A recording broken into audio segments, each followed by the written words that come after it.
Hello and welcome to Daytime, your place for scary stories straight from the horror forums of Reddit. Make sure to like and subscribe for more horror tales of things that go bumping the night. On tonight's episode, a man discovers a long-lost language. So, on this ordinary Christmas, things have become the strangest. Because I stumbled upon a dead language.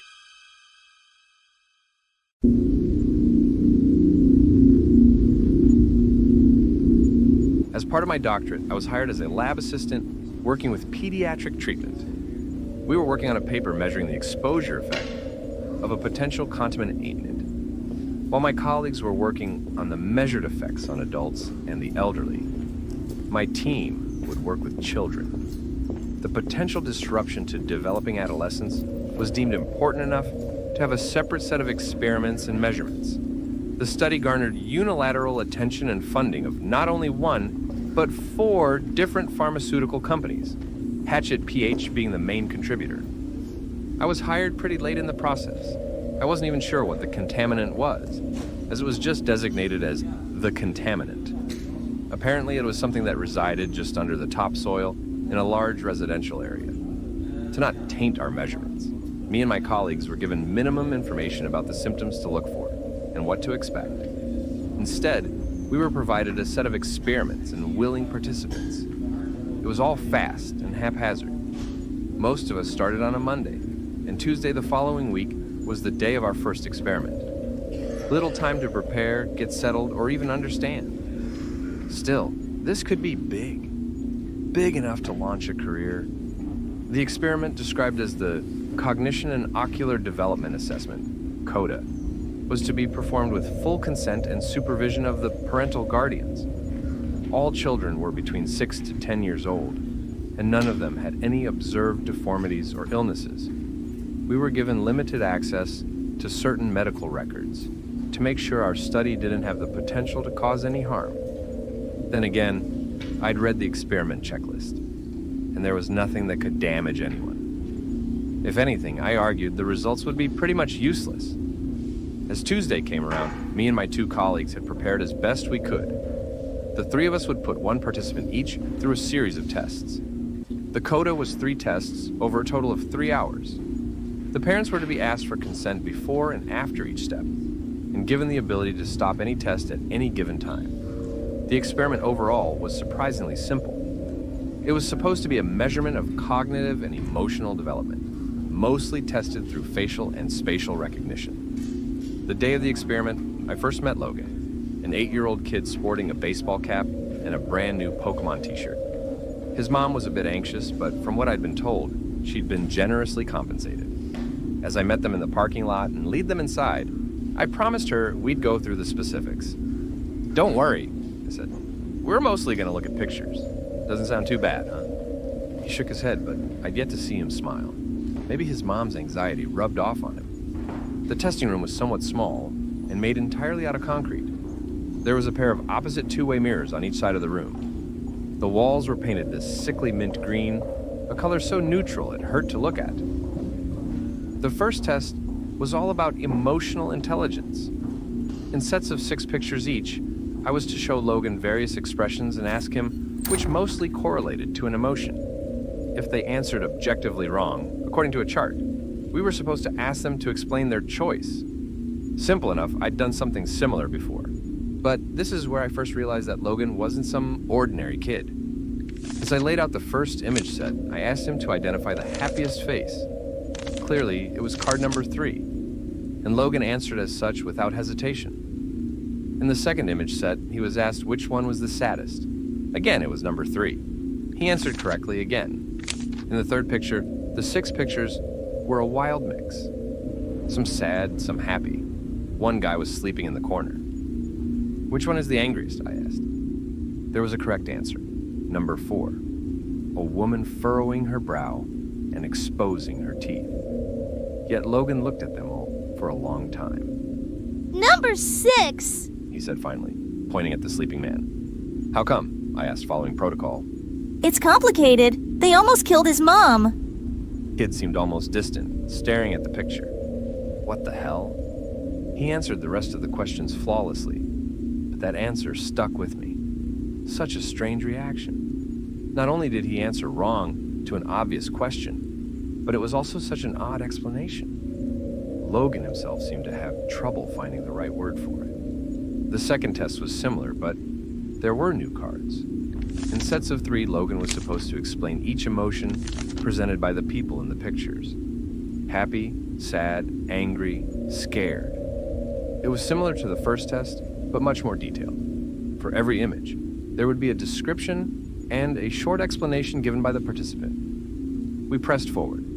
First 3 cards, no problem. Happy, happy, sad. Easy explanations. Second set of cards, same result. Surprised, sad, sad. But when the third image set came along, I didn't know what to say. 3 people, all completely neutral. Not a single emotion on their face. They looked almost computer-generated. Logan didn't skip a beat, though. She's scared, He said. She doesn't know why she's doing this. And what about this one? Oh, he's hungry. He just doesn't show it. Hungry? Is that the emotion? Yeah, he's really hungry. Dangerous. And the third one? Logan took a long, hard look. After a few seconds, he looked up at me, almost like he forgot about the picture for a while. Okay, I think he's Obstin. Obstin? Yeah, Obstin. What do you mean? That's what he is. I don't know a better word for it. So why is he, obstin? He saw something he shouldn't have. We continued with several more image sets, and Logan gave mostly ordinary answers. But every now and then he'd throw in something absurd sounding. Obstin was the first, but there was also ADR, Gald, and Shriet.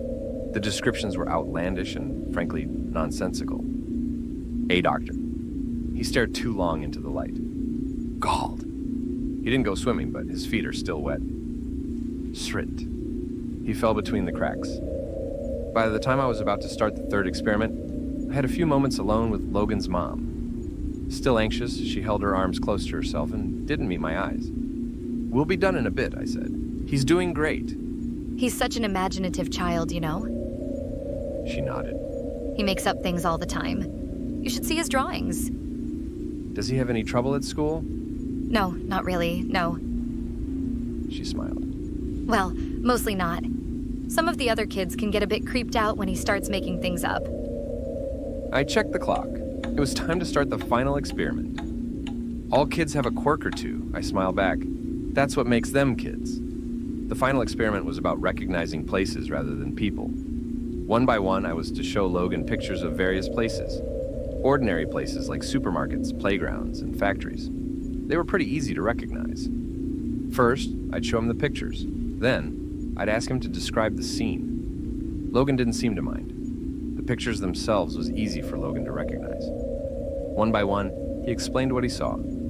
Factories with lots of cars parked outside, empty playgrounds. But as we got to a park, he sort of stopped. His expression shifted. That's a graveyard. He said. I had to stop myself from correcting him. It was obviously not a graveyard. Can you describe it? I asked. I really don't want to. There's a lot of people there. What kind of people? I was going off script, but I was just too curious. Logan leaned in to look closer at the picture. There's a lot of strange colors, he said. The people who used to be there are gone. I couldn't tell what he was seeing. The picture was empty. As we finished up, Logan went to the bathroom. I got some time to talk to his mom on our own, and I brought out the picture of the park. Do you have any idea what he sees here? I asked. No. She said, shaking her head. Could be anything. It's just strange, I said. Usually kids make up stories about dragons, lasers, wizards, and that kind of stuff. Not graveyards and parks. Are you calling my son strange? I lost my train of thought. As Logan came back, she grabbed him by the arm as to leave. Before they did, I caught up to them. I had to try something. Logan, I said, just a moment. They stopped, and his mom gave me a tired look. I was thinking about buying this house, I said, bringing up a photo of a place I'd been checking out a few times. What do you think? He just stared at me as if he didn't understand. He took off his baseball cap and scratched his ear. Looks dirty. He said, A lot of art, Joe. Right there in the... Come on, Logan. His mother tugged his arm, and he was almost dragged down the hall. Turning back to me one last time, he yelled back, He looked up, and then he didn't. I didn't lie when I said I was thinking about buying that house. There was an open viewing the next day, and I decided to drop by on my lunch break. There were about 8 other people there, all couples. I kind of disappeared among them. Maybe I wasn't being considered as a serious buyer. The place was a bit too large for me after all. As the realtor ran off to speak to a pregnant couple, I stopped in the foyer. I had this strange feeling in the pit of my stomach. Ro, I whispered to myself. Right here. Just saying it out loud almost made me feel it. It was something so specific, so unique. It wasn't an emotion as much as it was an experience, a story. I could imagine myself lying on the floor, looking up at the wood-brown ceiling. I could feel my back growing stiff as if I'd been lying down for too long. I could feel my eyes growing thick, like blinking through mud. Every breath a conscious effort, arms unresponsive, a prayer for my heart to keep beating. Then nothing. Ro, to look up and then to not. I had this strange understanding, like I'd seen something I wasn't supposed to. Didn't the kid have a word for that too? God, I felt sick. Everyone was gathered around the realtor in the living room. I don't know what gave me the courage to confront him, but I just blurted it out. Did the previous owner die here? I asked. In the foyer? No, they didn't. He answered. You have to tell us if they did. One of the couples said. Another couple agreed. Okay, yeah, I mean, no one has died here. That much is true. No one did. But yes, they were found unresponsive in the foyer. There were loud sighs. A couple immediately left. Another left shortly afterwards. There was a queue to talk to the realtor, and within 10 minutes, I was the only one left. Ro or not, I got the place too cheap to care. This made me curious as to the words the kid had used to describe the various places and emotions. Over the following days, as I transcribed our findings, I started thinking about them a lot more. Staring into the light too long? To get wet feet without swimming, it was all just cryptic nonsense. But what I'd felt that first night in my new house, that was a Ro. I could feel it. It was the right way to describe it. One night, as I stood in the bathroom, I thought about the word aider. It was what Logan had used to describe staring into the light for too long. It felt fitting, but I didn't know if I'd experienced it. I tried looking up into the bathroom light and just saying it out loud, but I didn't get the same feeling as when I'd said "ho" in the foyer. This wasn't it. This wasn't a deer. I sort of gave up on it after a while. But as I was watching TV, the thought came creeping back to me. There was a news segment about a patient with severe brain damage, a woman who couldn't breathe on her own or speak. She was aware in a sense, but completely imprisoned in her body. The segment focused on how her family was caring for her, but I just leaned in closer and looked at her. Aider, I whispered to myself. That's it. And it was. No question about it. She was Audra from staring into the light too long. I could feel it, understand it. Over the next couple of days, I started chasing gald. The word meant someone whose feet was wet, despite not swimming. It took me a while to get this one, but I finally found it in a newspaper article online. I felt galled from reading about a man who had died from an overdose down at the beach. His body had apparently choked itself, causing him to sweat to death. As he was homeless and living close to the beach, he'd been found by a couple of teenagers building a sandcastle. But that feeling of drowning on dry land next to the ocean, that was gold. With the right word, I could feel it. I could empathize. In my mind, I could be there with him. But the final word I'd noted, srit. That was a difficult one. Over several days, I looked all over the internet. I searched forums, read obscure articles ranging back to the 90s, but I just couldn't shoot blindly into the web and hope for the best. I had to find out more, get something substantial. That thought made me take a step back. What about the photos? The photos we had shown Logan in the first place? Who were the people in the photos? I checked the inventory list for the experiment. Most of the cards were just mentioned as a number and emotion, but I noticed that some of the faces were repeated with the same actors. All the cards which Logan had gotten right were repeated at least once, but the weird ones. Those were unique faces. The lighting was different. They didn't show any peculiar emotions. They were just strange people. A bit off. I took a few photos with my phone and tried to do an image search. I couldn't get a single hit. These pictures simply weren't available anywhere online. The ordinary emotions displayed could be found on various stock image sites, but not the strange ones that Logan pointed out. Finally, after a few hours and dozens of pages clicked through, I did find a picture that looked like one of the models, but in a completely different setting, and this was freaking weird. The picture I found online was from a social media profile. The profile, in turn, portrayed the user page of the very same homeless man that had drowned in his own sweat from an overdose. The same one I'd read an article of. But the article was written just a few days prior, and the picture must have been taken at least weeks ago. Listen, I don't know if you can get this. What Logan did was to perfectly describe, using one of his made-up words, was exactly what was about to happen to that man. The man who galled, who overdosed on the beach. I mulled the whole thing over in my head countless times, and finally, I just gave up. I had to talk to Logan again. I did the creepiest thing I've ever done. I tracked the kid down at his school. The following day, as he was about to get on the bus back home, I waved at him from across the parking lot. He was surprised to see me and couldn't place me at first. Then I could see him recognize me, like something lit up in his mind. Hey! He called out. Science man! Hey Logan, I called back. How's it been? Good. He said. You're not here for more tests, are you?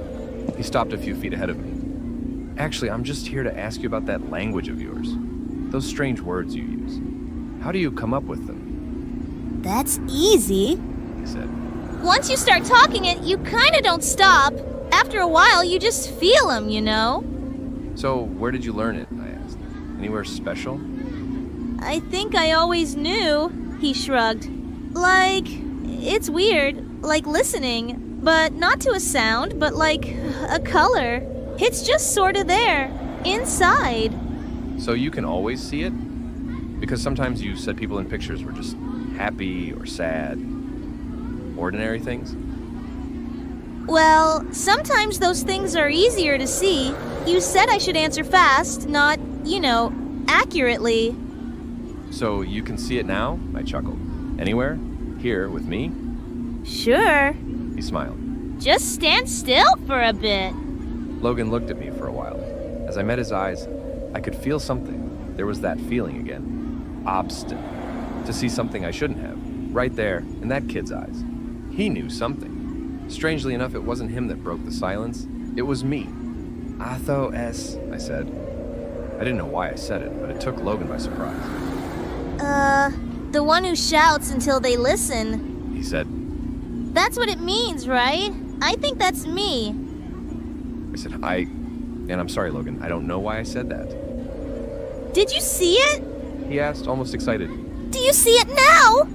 I want to say that I didn't. I want to say I saw nothing, but that'd be a lie. A million little words crept into my mind, and as I stared into that kid's eyes, I saw something I shouldn't have. Now it was all becoming clearer. The more words I knew, the better I understood. The word I'd looked for, Zrit, was a lot more complex than Logan had made it out to be with human words. It was contextual. The man had died in an earthquake. He fell between the cracks. No, he hadn't. He was going to. It was describing events destined to unfold. But it was also describing something that had happened. Was it both? Neither? I see it, Ted, I admitted. Right there, I could feel the parking lot falling away in insignificance.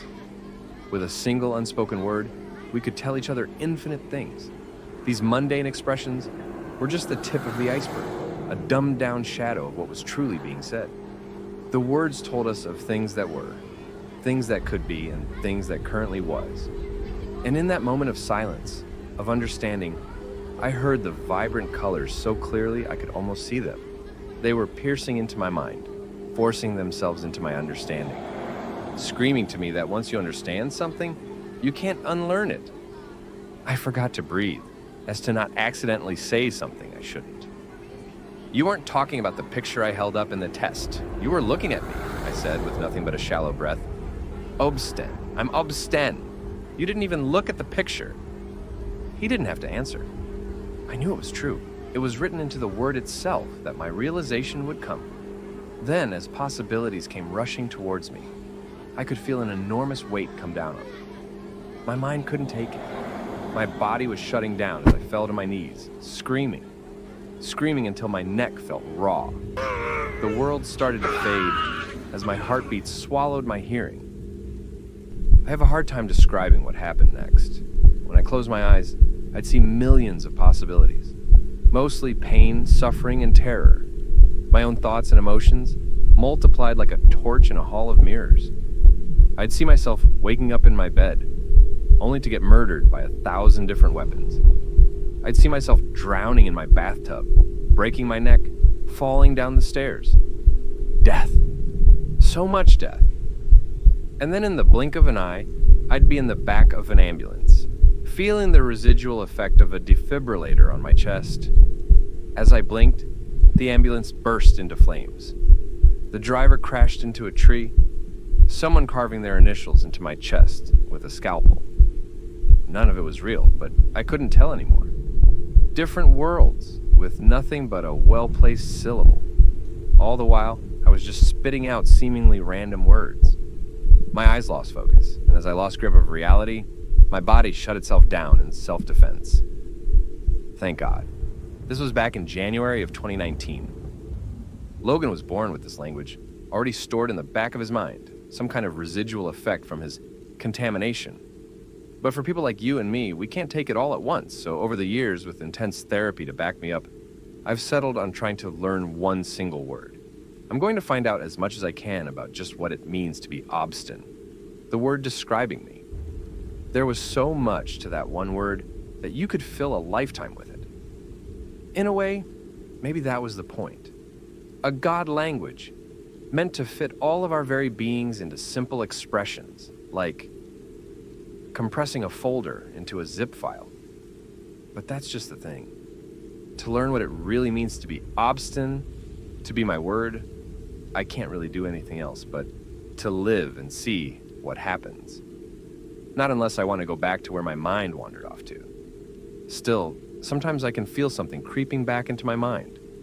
Little tingles, syllables and sounds, reminding me of all the knowledge I still have stored away somewhere in my inner madness. Little words with galactic proportions. It is so easy to slip back into that mind, just inches away from the edge of what my physical brain can hold. I sometimes wonder what all your words are. I sometimes wonder what they mean. I'll really try not to think about it. There should have been 21 assignments for me to grade, and yet I was looking at 22. It didn't make any sense. I double and triple checked the pile of papers, but there was no mistake. I only had 21 students, and yet there were 22 pages to grade. I was hunched over my desk, going through the pages one by one. I took note of all the names, trying to find the extra assignment. They were all simple essays where they described what they'd done during winter break and what they were most looking forward in the coming year. A simple English assignment. In the middle of the pile, there was one paper that clearly stood out. It was barely legible, and there was no signature. The text was written in squiggly lines with a red pen, pressed so hard into the paper that it had punched several holes. I'll be free, The paper said. I got out, and she has no idea there's two of us now. The paper was barely legible. Half-finished sentences describing a sudden awakening.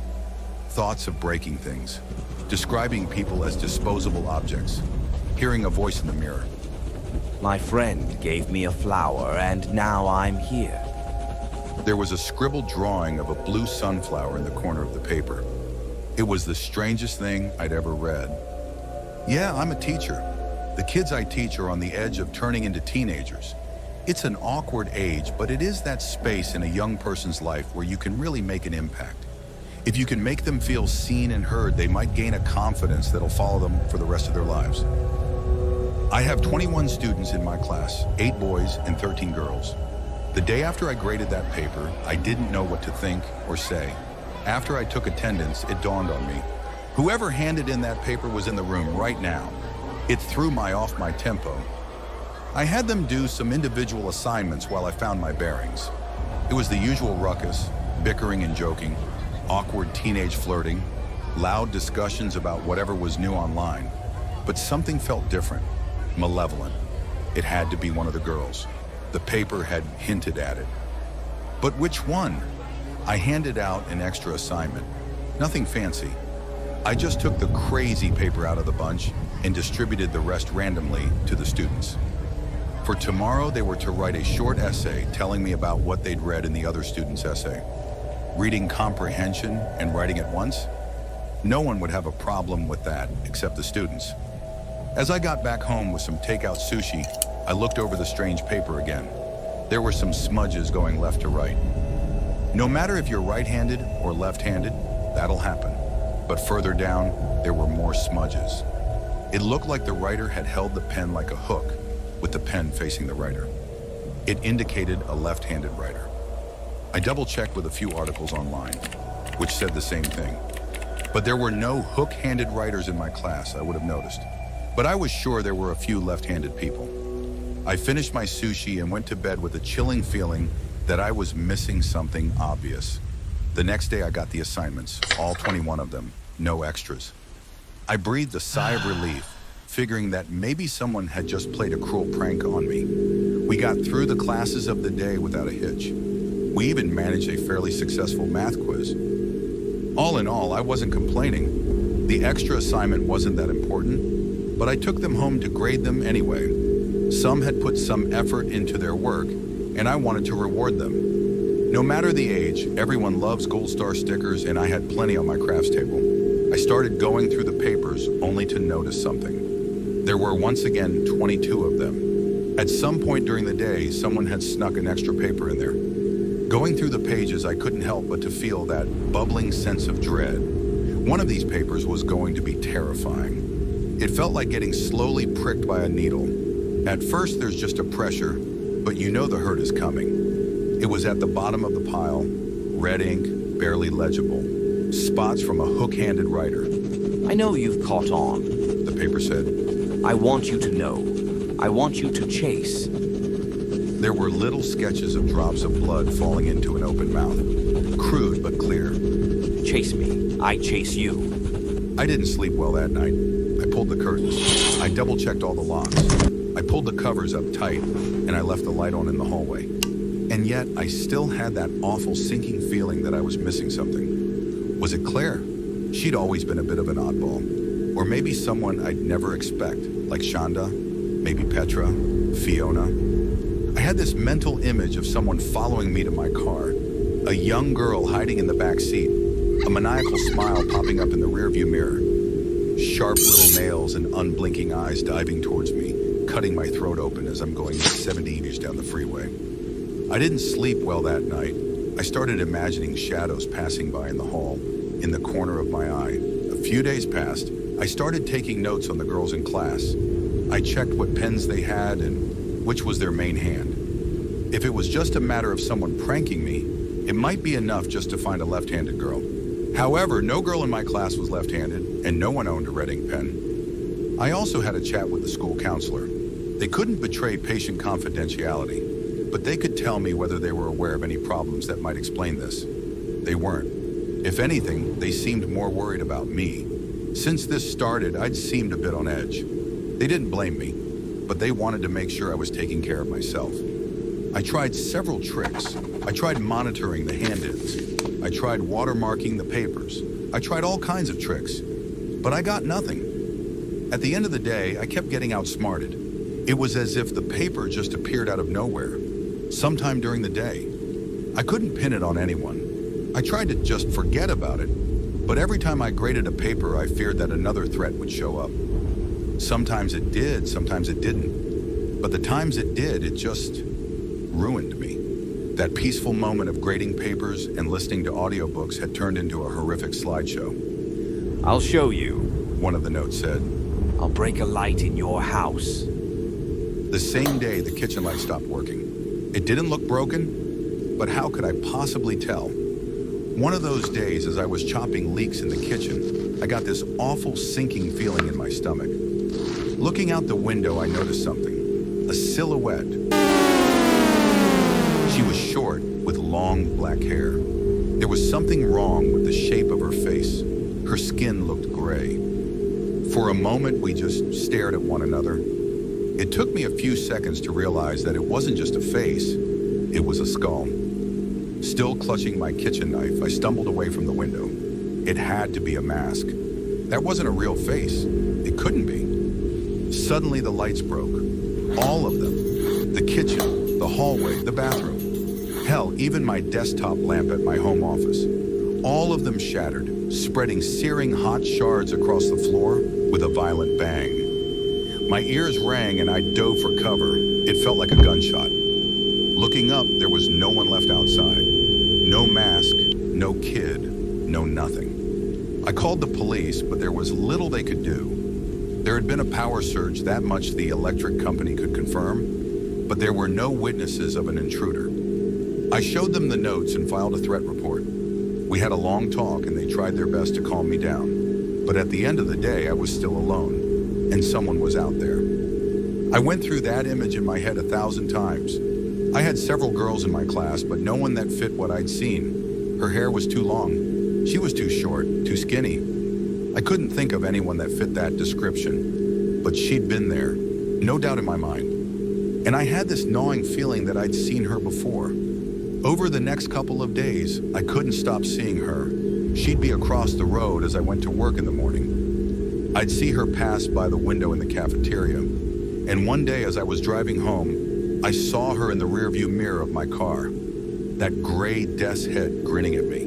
I was getting more notes, not just slipped into the hand in assignments, but also just scattered around my apartment. At one point I snapped.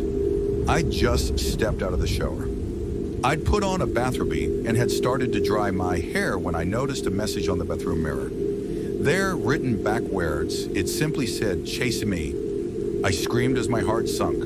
I broke the bathroom mirror with my hairdryer. "What the fuck do you want from me?" I called out. "What the fuck is wrong with you?" I barely noticed the glass shards cutting into my feet as I stormed out. I'd had enough. I had to do something. I couldn't live like this forever. Kid or not, this had to end. "Where are you?" I called out as I passed through my bedroom. "Where the fuck are you?" I glimpsed something outside the window.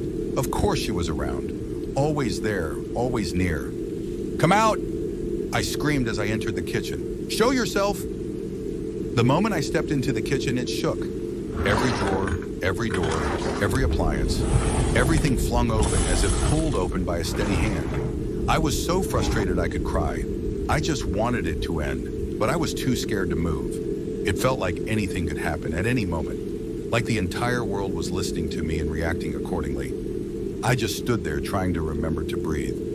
"Please," I whispered, "show yourself. Stop this." And as if to answer my call, she did. The front door creaked. The hinges rusted and fell apart. A gentle breeze was all it took for the door to break. She was so small. There was no doubt in my mind. She wasn't wearing a mask.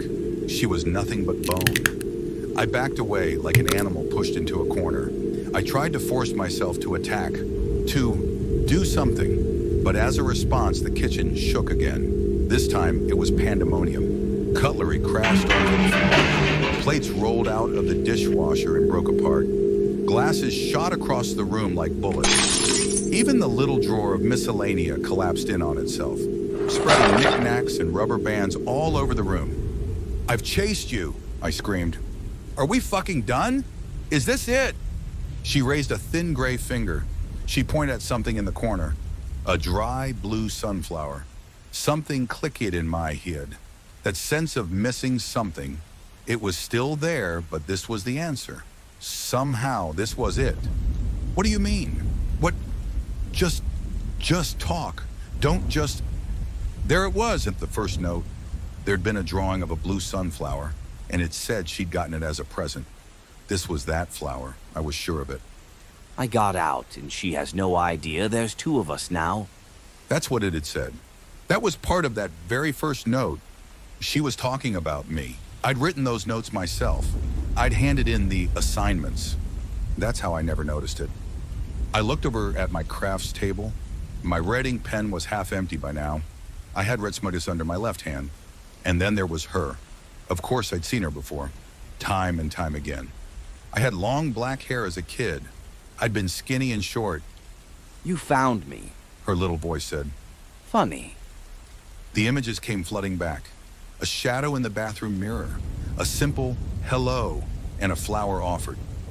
I remember taking the hand of an impossible being, reaching across a nightmare space to darken my inner child. This awful, malevolent being living at the core of my soul. Something dead and resurrected, trying to make room for madness. But it wasn't just madness, she was real. Doors don't rust by themselves, glasses don't throw themselves. And I can't for the life of my cause an electric surge with my mind. This was a real being, with real power. And she'd settled in the back of my mind. And now I'd chased her. I'd found her. Do you want me to leave? She asked. I can. I didn't know what to say. Of course I wanted her gone. I wanted it all to be over. But there was this gnawing feeling that there was more to it.